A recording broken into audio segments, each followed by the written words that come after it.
When mindfulness and creativity come together, the result is pure joy.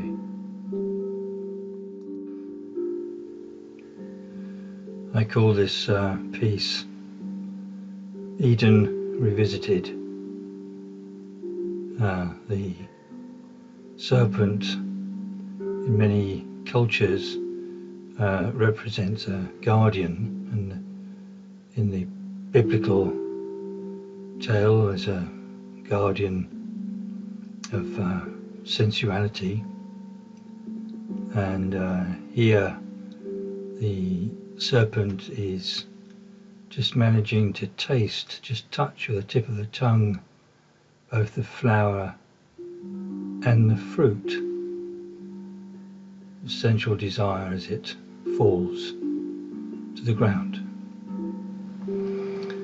The flower and the fruit is turned on the lathe and shaped by hand and with a router, so that the flame type stem is made in cherry. The flower is a combination of holly, boxwood and lacewood, and the fruit is lignum vitae and hollow, which allows you to keep a little secret or precious item inside.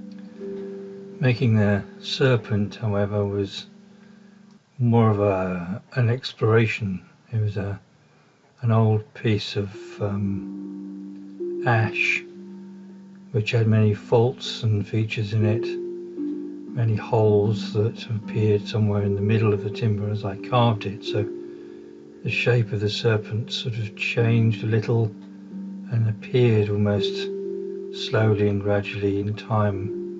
So the serpent sort of almost made itself over a period of time, and the wonderful grain in the ash just works perfectly, with brass tongue and ebony eyes.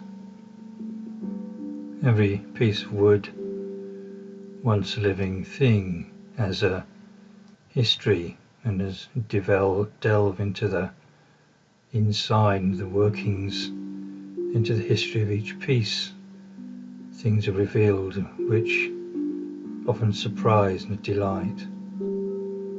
Working in this way is like following nature.